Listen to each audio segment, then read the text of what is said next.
in 1992, 93, sorry, 5 years after I went to the US, I worked as a traveling physical therapist. I mean, I made a lot of money. I mean, it was amazing. Wala akong ganong gastos. Siyempre, wala akong utang kasi pinag-aral ako nila, mama, papa, wala akong student loans. I took a sabbatical. I didn't work for 8 months. I went to seminars. I don't know if you guys know Tony Robbins. He's a very successful coach on success.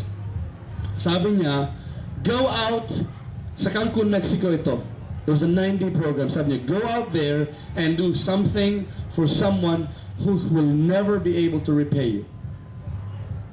So first thing I did was I made an overseas call to Mama. You probably remember that, Ma.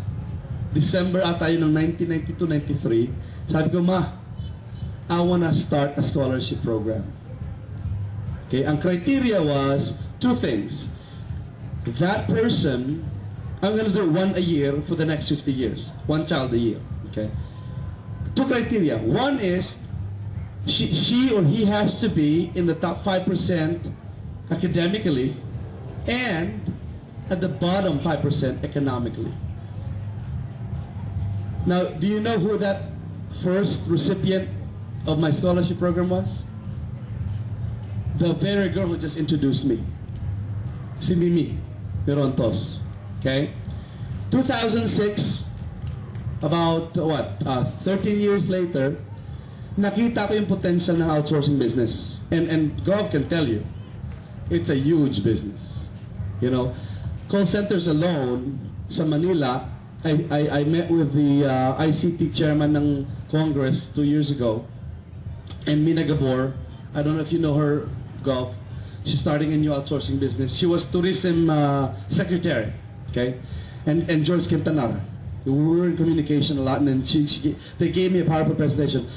Ang growth ng outsourcing business, call center alone, is 54% a year. Okay?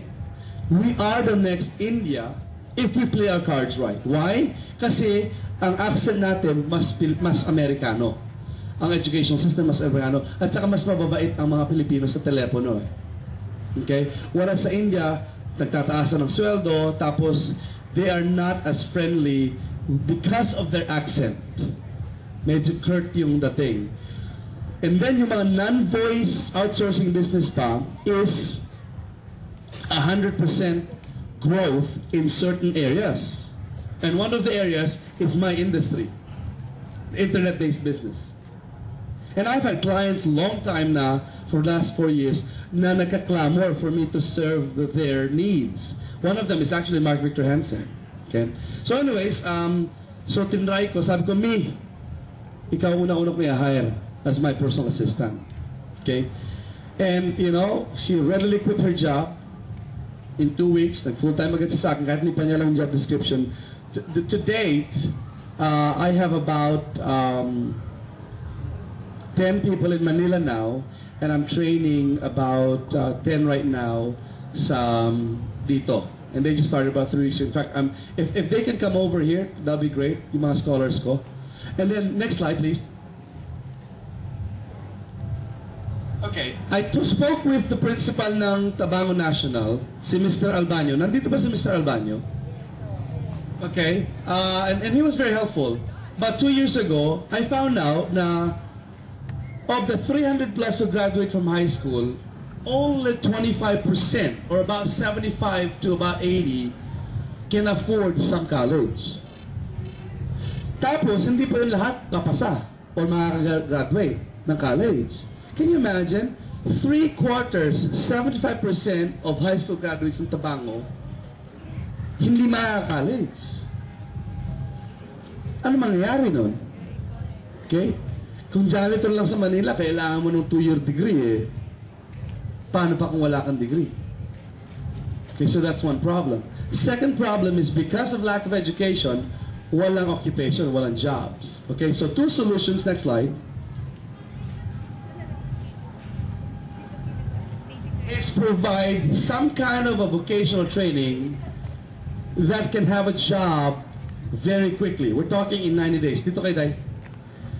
And then of course, i-tie up itong vocational training with the jobs. Okay? Now next slide please. So nilapitan ako ni Benjo. Sabi niya, Toy, by the way, ang pangalayo ko dito is Intoy. Some of my classmates don't know me as Joe Christopher and Intoy. Sabi niya, Toy, mag-start tayo ng scholarship program, kahit vocational training lang. Okay? Let's do about 1,000 of them between now, which is October, sabi niya, and 2010. Sabi ko, sige, total, nag-uumpisa na naman ako ng internship program sa Manila. I'd rather help Tabango and Hanons. Okay? Pero sabi ko, I want to start them as internet tech support training muna. Kasi, sasasabi niya sa akin kung pwede mechanical, electrical, and all that. Sabi ko, okay yun, walang problema. Kaya lang, I cannot guarantee kung magkakatrabaho itong mga to. Whereas, if they train through my company, okay, then more than likely, may job sila within 90 days. Next slide, please. So we started the training about 3 weeks ago. Okay? We were supposed to start the training here, kaya lang hindi nakahap ang internet and all that. Tapos yung task hindi pa ready. So we just hired this internet cafe. Ang eventual goal is to get them moved to my father's former clinic na pinaayos na ni Mama, and we can house about 40 computers and 3 shifts is about 120 employees. Okay? Starting with the 10 right now, and that's why gusto ko pumunta ang mga bata, mga high school, is because I have an opportunity for you. Kasi ang kailangan ko is not college graduate. Kahit high school graduate, pwede. Madali lang ang trabaho eh. Copy and paste, if you know some basic computer skills, you're fine. If you can understand English, you're fine. Walang voice, walang call center. It's voiceless. Okay, it's the general term is internet marketing. Okay, it's like working with companies like Google. I'm sure you've heard of Google.com. Okay, next slide, please. So there will be guaranteed job after 90 days. Okay. Now I found out from Benjo na ang average income if you work at LGU, 4-year degree, is about 140, 165 a day. Okay, we'll start them even with only high school degree at 200 to 300. More kung supervisory. Is that good or what? Is that good or good? Is that good, right? Okay. Now, yes.